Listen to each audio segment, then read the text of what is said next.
Good morning children.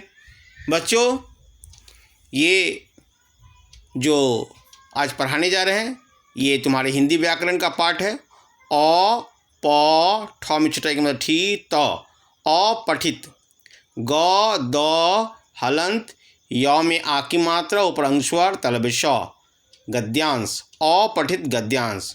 इसको दो भाग में करो। अ मतलब नहीं, पठित मतलब पढ़ा हुआ, नहीं पढ़ा हुआ।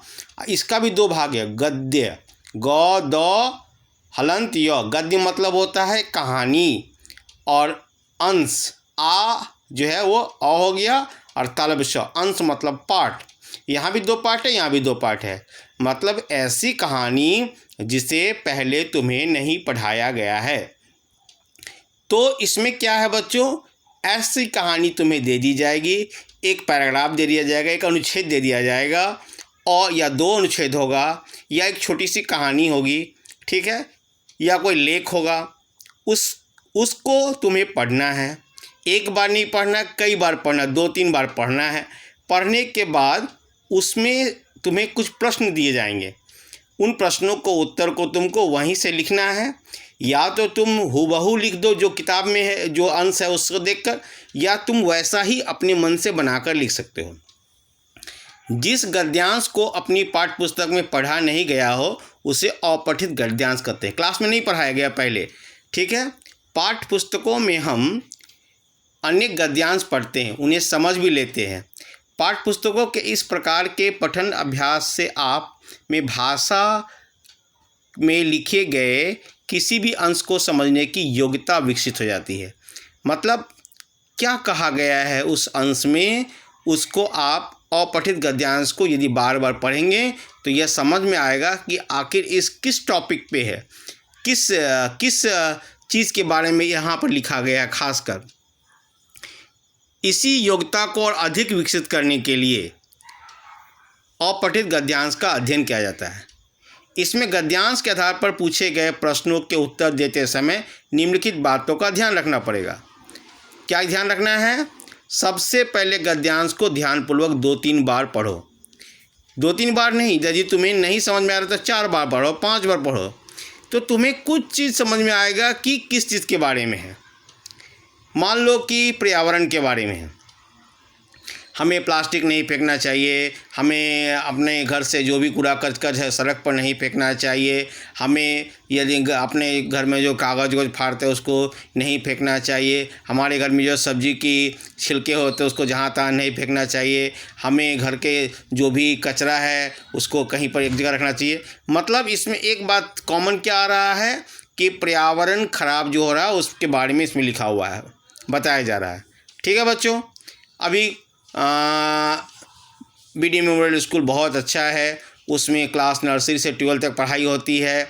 वहाँ के सभी शिक्षक बहुत अच्छे हैं, वहाँ के बच्चे पढ़ने में बहुत अच्छे हैं, वहाँ का रिजल्ट बहुत 10-12 का अच्छा होता है। जयगांव ही नहीं, पूरे डुआर्स में वहाँ का रिजल्ट अच्छा। तो मतलब ये किसी स्कूल के बारे में कहा जा रहा है। कौन स्कूल है? तो वो BD मेमोरियल है। कहने का मतलब है इसी को अपठित गद्यांश। तो पूछा जाएगा किस स्कूल के बारे में कहा जा रहा, प्रश्न ये होगा तो तुम क्या बोलोगे? BD memorial school. 10-12 का रिजल्ट कैसा होता है BD मेमोरियल का? तुम लोगों को बहुत अच्छा। वहाँ के शिक्षक कैसे हैं पढ़ाने में? तो बहुत अच्छे हैं। वहाँ के बच्चे पढ़ने में कैसा है? तो बहुत अच्छा है। समझ में आ गया? ऐसे प्रश्न रहेंगे।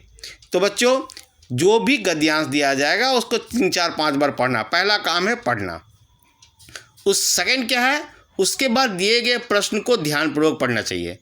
प्रश्न को पढ़ो, प्रश्न में देखना पड़ेगा कि क्या कहा जा रहा है। ठीक है, इस बात का सबसे ज़्यादा ध्यान देना है कि प्रश्न में कहा क्या गया।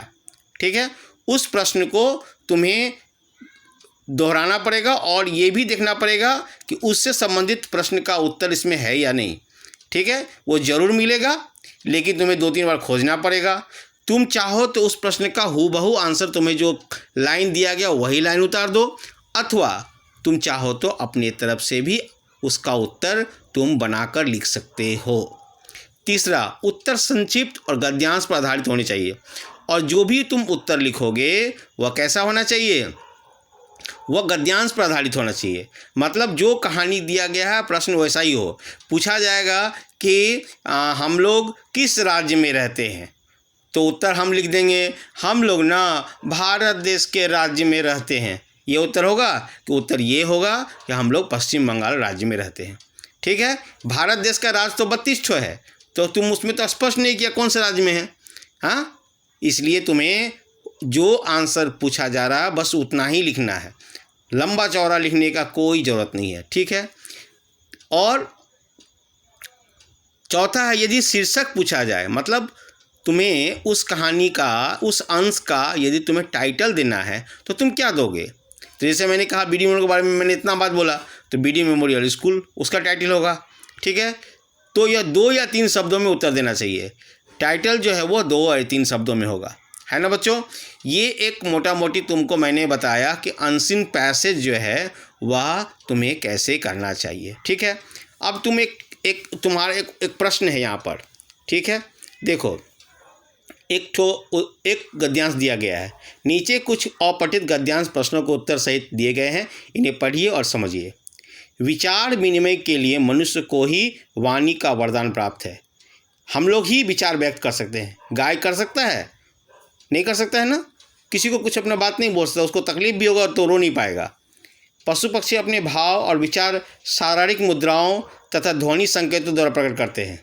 ठीक है, पशु पक्षी अपने भाव जो है वह क्या करते हैं, ध्वनि के द्वारा प्रस्तुत करते हैं, लेकिन वह जो है जो बोलते हैं उनको हम लोग नहीं समझते हैं। वाणी अनेक प्रकार के हैं। वाणी मतलब हमारी बोली, जिसे भाषा या बोली कहते हैं। वाणी को क्या बोलते हैं, भाषा या बोली। संसार में इस समय भाषा के 3000 से अधिक रूप हैं। कोई भोजपुरी बोलता है, कोई बांग्ला बोलता है, कोई नेपाली बोलता है, कोई हिंदी बोलते हैं, कोई मैथिली बोलता है, कोई अंगिका बोलता है, कोई मराठी बोलता है, कोई उड़िया बोलता है, कोई असमीज बोलता है, कोई जोंखा बोलता है। ऐसे 3000 से ज़्यादा भाषा भारत देश में बोली जाती है, जो भाषा के ही प्रादेशिक रूप है ना। जैसे बंगाल है तो बंगाल में सबसे बंगाली, नेपाल देश में नेपाली बोला जाता है, बिहार में तो क्या बिहारी, भोजपुरी, अंगिका, मैथिली। सबसे अधिक सरल, सुगम और स्वाभाविक भाषा मातृभाषा कहलाती है। जिस भाषा को हम अपनी माँ के मुख से बचपन से सुनते सुनते बड़ा होकर बोलते हैं, वही एक्चुअली हमारी मातृभाषा है। मातृभाषा क्या होती है, सरल होती है, मतलब बहुत इजी है। सुगम मतलब आसानी से पहुंचा जाता है। और स्वाभाविक क्या है, वो मेरा प्रकृति है कि हम चूँकि माँ के गर्भ में आते ही उस भाषा को सीखने और समझने लगते हैं, है ना। यह बालक को जन्मजात संस्कार से मिलती है।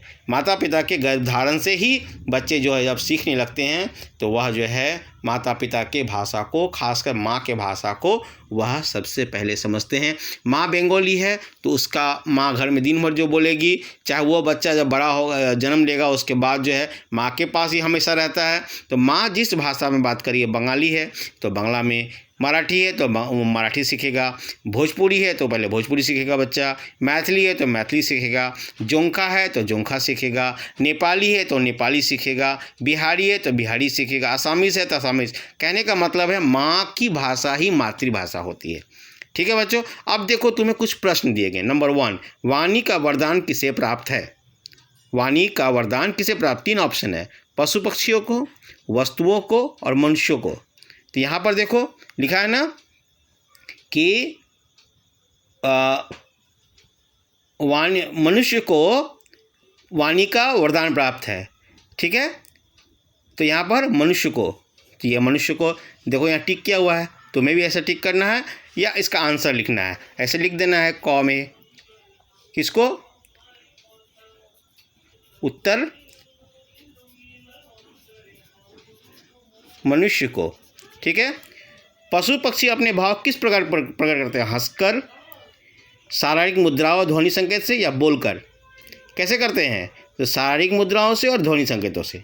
ठीक है बच्चों, स्वाभाविक में प्रत्यय क्या है, स्वाभाविक जो शब्द है इसमें क्या प्रत्यय है, इक प्रत्यय है। ठीक है, स्वभाव या विक। प्रत्यय का मतलब होता है बच्चों जो शब्द के आगे लगता है, स्वाभाविक, इक आ रहा है यहाँ पर, है ना, तो इक प्रत्यय है। प्रत्यय मतलब जो शब्द के आगे लग के एक नया अर्थ बताता है। संसार शब्द का पर्यायवाची क्या है, वाणी, शहर या जगत, तो जगत होगा। जगत या जग या संसार, और संसार तो हो गया है ना। इस गद्यांश का उचित शीर्षक क्या होगा, टाइटल क्या होगा? जन्मजात संस्कार, मातृभाषा, प्रादेशिक भाषा। क्या होगा? तो मातृभाषा। ठीक है, ऐसे ही तुम्हें सॉल्व करना है, इसको तुम्हें करना है और साथ साथ मैं तुम्हें एक दे दूंगा, तुम्हें उसको भी करना है। Thank you, have a nice day.